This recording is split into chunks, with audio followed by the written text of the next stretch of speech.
Marcus Thompson stared through the reinforced glass of the mining ship Rock Crusher at the massive asteroid floating before them. His weathered hands moved across the control panel with practiced ease, checking the readings for the 100th time. 20 years of deep space mining had taught him that being too careful was better than not being careful enough. "How's it looking, boss?" Tom asked from the drilling station. The younger man's excitement was clear in his voice. This was only his third deep space mission.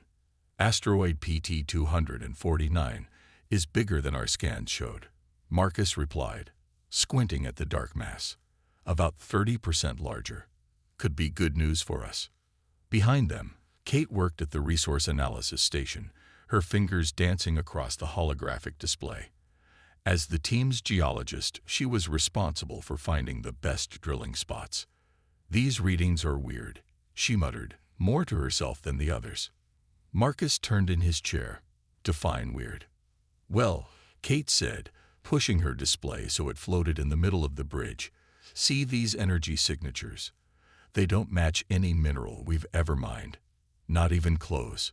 The display showed pulsing red dots deep inside the asteroid. Marcus had seen a lot of strange things in his years of mining, but this was new. The dots seemed to form a pattern, almost like they were arranged on purpose. "Could be a new kind of crystal," Tom suggested, already powering up the drilling systems. "We might get a bonus for discovering something new." Marcus felt uneasy. Mining was dangerous enough when you knew what you were dealing with. Unknown materials were a whole different game. But their ship needed repairs, and this job would pay for them. "All right," he said finally. "We'll take it slow. Tom, prepare the small drill first. No sense in going full power until we know what we're dealing with."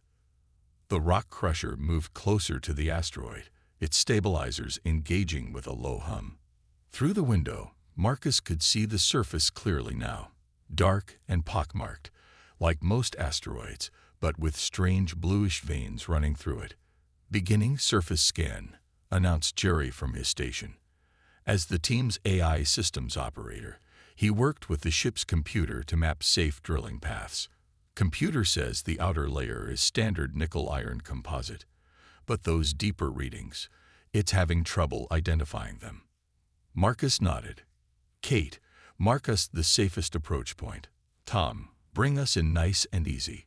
Jerry, keep the AI focused on structural integrity. I don't want any surprises." The team worked in practiced silence as the ship maneuvered into position. The small drill extended from the ship's belly, its diamond-tipped head gleaming in the distant starlight. "Contact in 3, 2, 1.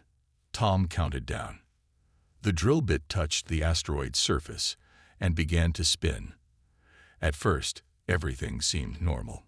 The outer layer gave way exactly as expected, sending small debris floating into space.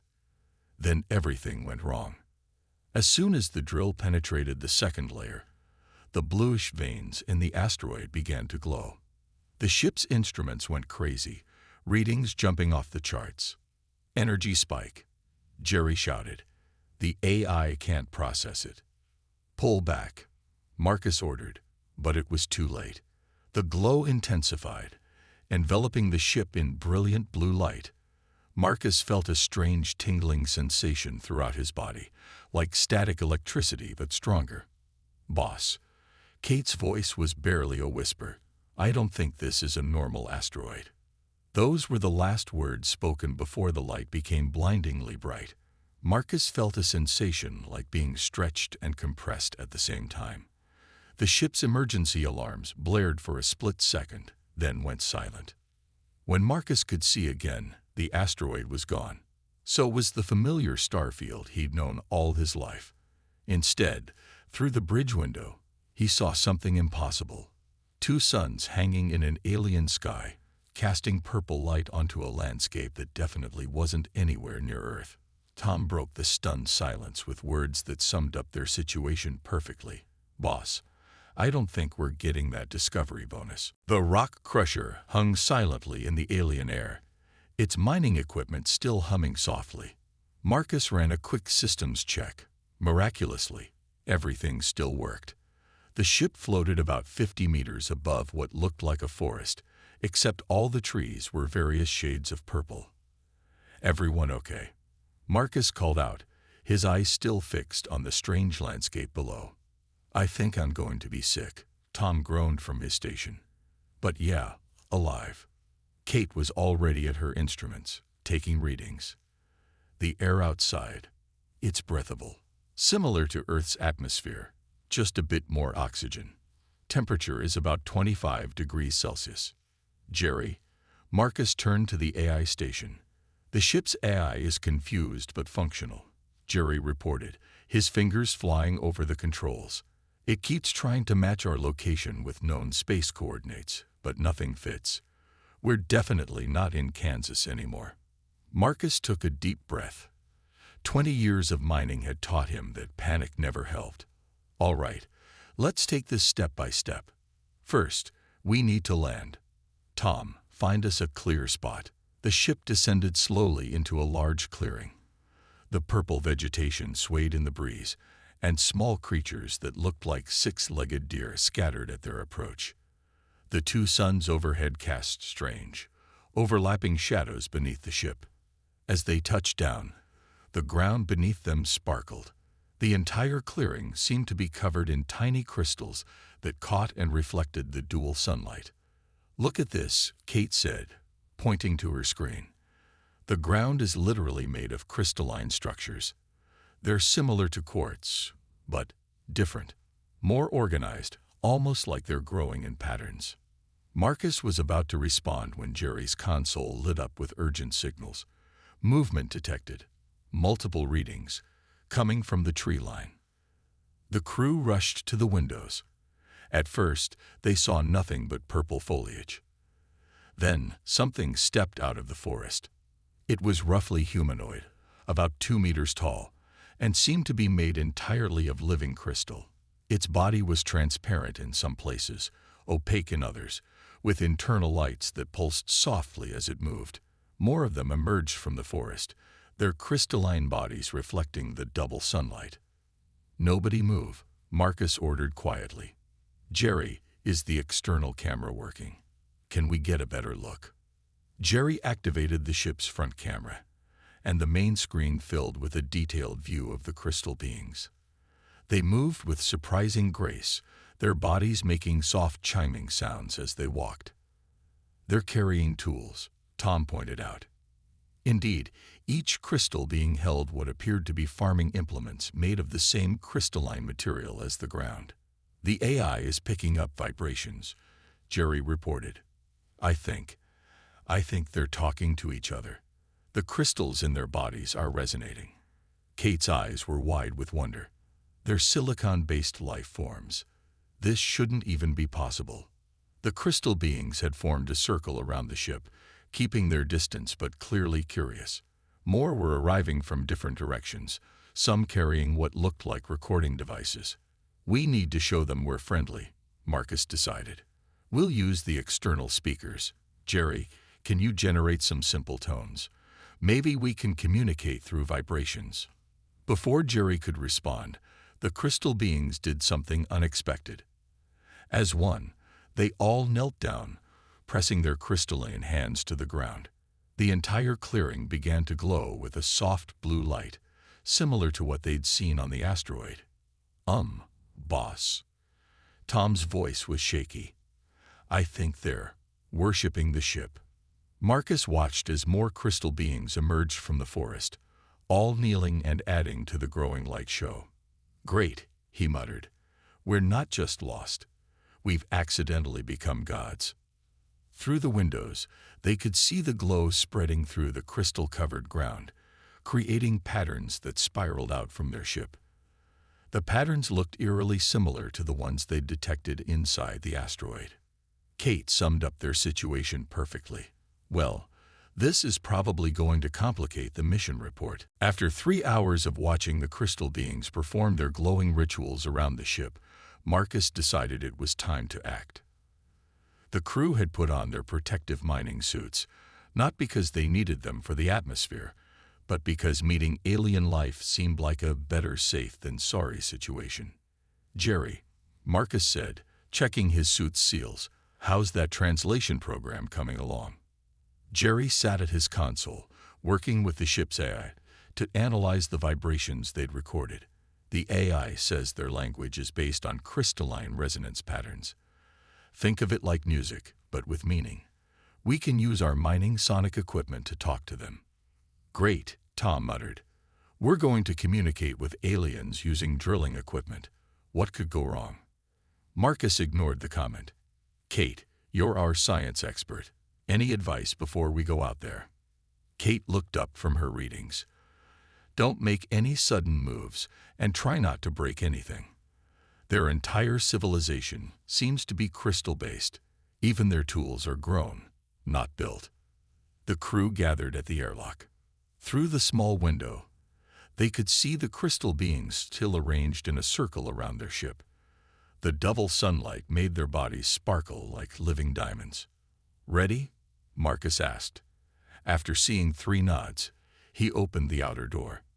The sound their boots made on the crystalline ground sent ripples of light spreading outward.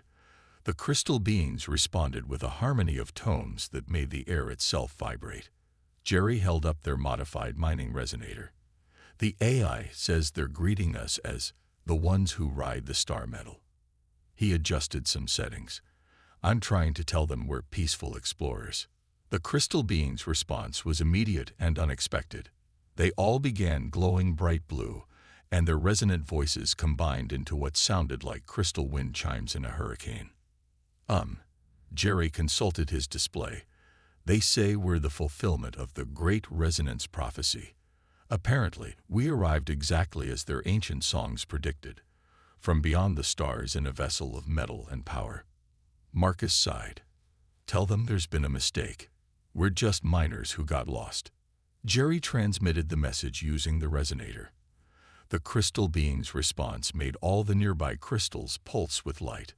They say, Jerry translated slowly, that only true beings of prophecy would show such humility. Also, they're very impressed by our magic light staff. He paused. I think they mean the resonator. A larger crystal being stepped forward, its body more intricately patterned than the others. It touched the ground, sending specific patterns of light toward them. That's their religious leader, Jerry explained. The high resonator. He's saying. Jerry's eyes widened. Oh boy. He's saying our mining ship is the chariot of creation mentioned in their oldest songs. Tom looked back at the rock crusher with its dented hull and patchwork repairs. That piece of junk. The divine chariot. The high resonator must have noticed them looking at the ship because it started a new series of resonances. The other crystal beings joined in, creating a complex harmony. They want to know, Jerry translated, if we've come to teach them the songs of shaping, which I think means they want to learn how we work with metal and minerals. Marcus looked at his crew. They were lost on an alien world, being mistaken for prophesied beings, and now had the chance to either disappoint an entire civilization or play along and help them.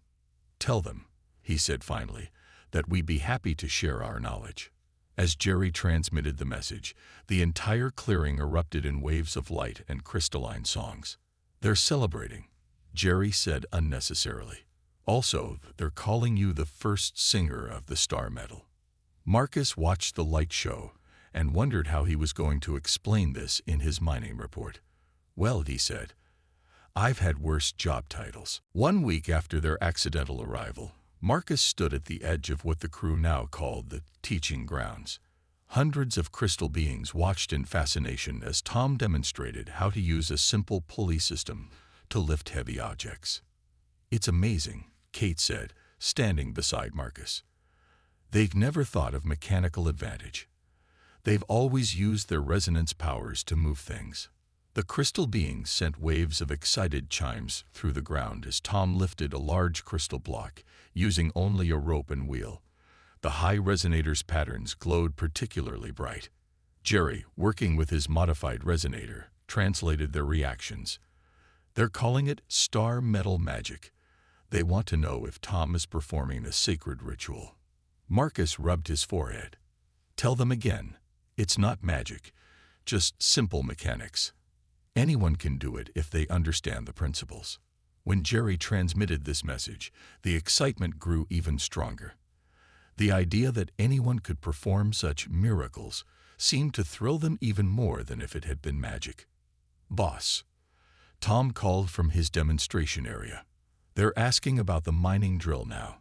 Should I show them?" Marcus hesitated. The mining drill was their most advanced piece of equipment, but after a week here, he'd learned that the crystal people were intelligent and careful. They didn't want to just copy human technology. They wanted to understand it. "Go ahead," he decided, "but start with the hand-powered core sampler. Let's not jump straight to powered tools." As Tom began explaining the basic principles of drilling, Marcus noticed something interesting. The younger crystal beings were forming the tools Tom described using their natural crystal-growing abilities. They weren't just learning. They were adapting human concepts to their own biology. Kate pointed to a group of crystal beings working nearby. They had created a primitive but functional version of a pulley system made entirely of crystal. They're incredible quick learners. Look how they're growing the crystals in layers to make moving parts. A new group of crystal beings approached, led by one whose patterns suggested importance. Jerry quickly began translating their resonances. "That's the head builder of the northern caves," Jerry explained. "They're saying our teachings have already changed their construction methods. They've rebuilt 3 living spaces using our sacred mechanical principles and can now make structures twice as large using half the materials." The head builder touched the ground, sending complex patterns of light toward them. Jerry listened through his resonator. "They want to know if you'll visit their main city," he translated. "Apparently, news of our star metal wisdom has spread. Representatives from other crystal cities are arriving to learn." Marcus watched as more crystal beings successfully created simple machines using their growing abilities. What had started as basic mining instruction was rapidly evolving into a technological revolution. "Did you ever think," Tom asked, joining them after his demonstration, "that our boring old mining equipment would be considered the height of technology?" Before Marcus could answer, a bright flash of light erupted from the practice area. A young crystal being had successfully grown a perfect replica of their core sampler, made entirely of living crystal. The crowd's resonant cheering made the ground shimmer with patterns. "They're adapting faster than we expected," Kate said, her voice filled with wonder. "At this rate, they'll be combining their crystal-growing abilities with mechanical principles in ways we never imagined." Marcus nodded, watching as the crystal beings excitedly shared their new knowledge through patterns of light and sound. They weren't just learning human technology. They were transforming it into something entirely new. "Well," he said, "I guess this is what happens when you accidentally introduce industrial revolution to a civilization of living crystals." The high resonator approached them, its patterns showing what Jerry translated as deep gratitude. Around them, the future of an entire world was changing, all because of a mining accident and some basic human knowledge. Tom grinned. Just wait until they learn about gears. 2 weeks had passed since their arrival, and Marcus found himself sitting in what the crystal people called the Chamber of Light. The room was a massive crystal dome where the ruling council met, and today it was packed with representatives from 12 different crystal cities. "I still can't believe this," Marcus whispered to Jerry, who sat beside him with the resonator. "I'm a mining engineer, not a political advisor." "Tell that to them," Jerry replied, gesturing at the assembled crystal beings. "They've traveled for days just to hear your wisdom." The chamber hummed with crystalline conversations as delegates from each city shared news of how the humans' teachings had changed their worlds. The high resonator stood at the center, conducting the meeting like a symphony of light and sound. Jerry translated as each representative spoke. "The eastern peaks have used our pulley systems to build crystal towers twice as tall as before. The western caves have adapted our drilling techniques to create new living spaces. The southern plains—" He paused, checking his resonator. "They've started a school to teach what they call star metal mathematics." Marcus groaned. "We just showed them basic geometry for measuring mining angles. A new crystal being stepped forward, its patterns more angular than the others. According to Jerry's translation, this was the master builder from the distant mountain cities. It touched the ground, sending complex patterns racing through the chamber floor. They want to know, Jerry translated, if you'll share the sacred knowledge of load-bearing structures. Apparently, word of Tom's bridge-building lesson has spread. Before Marcus could respond, another delegate chimed in with urgent resonances. This one's asking about Kate's rock testing methods, Jerry explained. They're calling it the art of stone whispers. I just showed them how to check if rocks are stable before mining them. Kate protested from her seat. The chamber erupted in harmonious tones as more delegates added their requests. The crystal beings had taken every simple human mining technique and turned it into something that sounded mystical. Tom leaned over from Marcus's other side. Boss, remember when our biggest problem was getting the drill serviced on time? The high resonator raised its arms, sending waves of calming blue light through the chamber. When silence fell, it turned to Marcus and began a complex series of resonances. Jerry listened carefully through the resonator. They're officially asking you to join their ruling council, he translated. They say your star metal wisdom has brought more progress in 2 weeks than they've seen in generations. Marcus stood up, trying to find the right words. Through the dome, he could see both suns setting, casting rainbow patterns through the crystal walls. Below in the city, crystal beings were already using pulleys and levers to build new structures, combining human engineering with their natural abilities in ways he'd never imagined. Tell them I'm honored, he said finally, but I'm not wise. I'm just sharing basic knowledge that every human miner knows. When Jerry transmitted this message, the chamber filled with what the resonator translated as laughter, a shimming, bell-like sound that made the walls ring. The high resonator's response came back through Jerry. They say that true wisdom is knowing how much you don't know. Your honesty proves you deserve to help lead them. Marcus looked at his crew. Kate was deep in conversation with crystal scientists about mineral properties. Tom was sketching mechanical concepts that the younger crystal beings eagerly copied. Jerry had practically become the official voice of human crystal relations. Well, Marcus said, realizing he didn't have much choice, I guess we're going to need a bigger mining report form. There's no box to check for accidentally joined alien council. The chamber filled with approving resonances as the sun set fully, leaving the crystal city glowing with its own inner light, a light that now shone with the combined knowledge of 2 very different worlds. 3 weeks into their accidental conquest, Jerry burst into Marcus's new crystal office, his eyes wide with excitement. The office, a gift from the ruling council, sparkled with the morning light from both suns. Boss, you need to see this. Jerry was practically bouncing. The ship's AI has done it. It's finally cracked their entire language. Marcus looked up from the crystal tablet where he'd been reviewing mining proposals. What do you mean cracked their language? I thought we were already communicating. We were getting the basics, yes. But the AI has been analyzing their resonance patterns nonstop. It's found whole layers of meaning we were missing. Their language isn't just sound and light. It's a complex matrix of vibrations, harmonics, and quantum states. Tom and Kate rushed in, having heard Jerry's excited voice from their nearby workrooms. Show us, Marcus said, standing up. Jerry placed his modified resonator on the crystal floor. The device had evolved over the weeks, incorporating crystal components that the locals had grown specifically for it. He activated the new program. Suddenly, the room filled with perfectly clear translations. The background chimes and resonances that they'd been hearing for weeks transformed into understandable conversations. It was like someone had turned on subtitles for the entire world. That crystal being outside, Kate said, pointing through the window. She's singing about her garden. She's using crystal harmonics to help her plants grow. Tom listened to another passing group. Those workers, they're discussing how to combine our pulley systems with their crystal growing abilities to create some kind of automated mining system. Marcus walked to the window, listening to the symphony of voices that he could finally understand. The crystal people weren't just talking.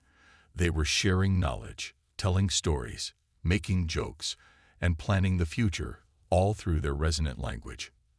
"There's more," Jerry said, adjusting the resonator. "Watch this." He touched a control, and new patterns appeared in the crystal walls, stored information that had been there all along, invisible until now. "Their entire history is recorded in these harmonic patterns," Jerry explained. "Every building, every crystal, it's all a vast library. The prophecy about us. We were reading it wrong. It wasn't about gods coming from the stars. It was about friends." A new voice chimed in.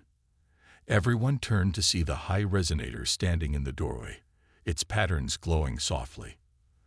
But this time, its words came through perfectly clear, translated by the eye. For generations, the high resonator continued. "We knew we weren't alone in the universe. Our ancestors left messages in the crystal matrices, telling us that someday we would meet others who shaped the world differently than we do. Not better, not worse, just different. They built the portal in what you call an asteroid, hoping to connect with other worlds." Marcus blinked. "You mean our mining accident?" Was not an accident. The high resonator's patterns shifted to what Marcus now recognized as their version of a smile. The portal was designed to activate when it found beings with the right combination of technical skill and respectful caution. Your careful mining approach proved you were both capable and wise. The humans stood in stunned silence as the full meaning sank in. They hadn't accidentally conquered anything. They'd been carefully chosen. "So what happens now?" Tom asked. The high resonator's patterns brightened.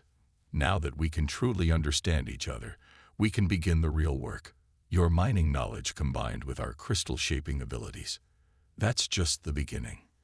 Through the window, Marcus watched the crystal city sparkle with countless conversations he could finally understand. Their accidental conquest had turned into something much more interesting, a true partnership between two very different kinds of builders. "Well," he said, "I guess we should update those mining proposals. Looks like we got a lot more to learn from each other." 1 month after their unexpected arrival, Marcus stood in the Chamber of Light watching a familiar red light blink on the ship's emergency beacon. Earth had finally found them. "Rescue ships will be here within 2 days," Jerry announced, checking the message details. The crystal walls around them reflected his words in rippling patterns of light, the room itself now serving as a universal translator. The high resonator's patterns shifted in what Marcus had learned was concern. "Will you leave us then?" The question echoed through the chamber, making the crystals hum with anxiety. Marcus looked around at what their accidental conquest had become. The crystal city had transformed in just 1 month. New towers stretched toward the twin suns, built with a combination of earth engineering and crystal growing techniques. Teams of humans and crystal people worked together in the new mining operations, each teaching the other better ways to work with the planet's resources. "Actually," Marcus said, "I have a different idea." He turned to face the assembled council members, their crystalline bodies glowing with anticipation. "What if, instead of leaving, we established an official trade agreement between Earth and your world?" The chamber erupted in harmonious chimes of approval. Kate stepped forward with the proposal they'd spent the last week preparing. "We can offer Earth rare minerals that are unique to your world," she explained. "In return, we can share more of our technology and engineering knowledge, properly this time, not just mining basics." Tom joined in, projecting diagrams onto the crystal walls. "And we've only scratched the surface of what we can learn from you. Your crystal growing techniques could revolutionize Earth's construction industry." The high resonator's patterns brightened with joy. The prophecy spoke truth then, not of conquerors, but of partners. Two civilizations learning from each other, each making the other stronger. Just then, a young crystal being rushed into the chamber, its patterns flickering with excitement. It touched the ground, sending urgent messages through the crystal network.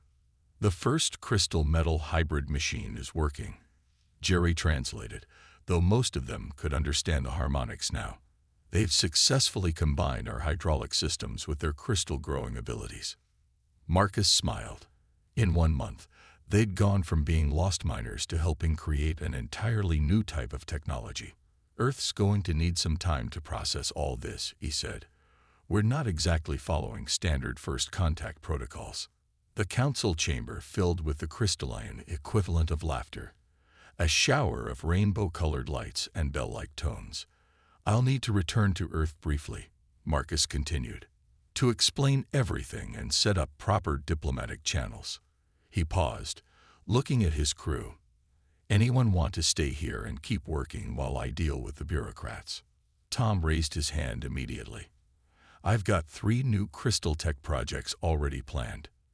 The crystal gardens still need studying, Kate added.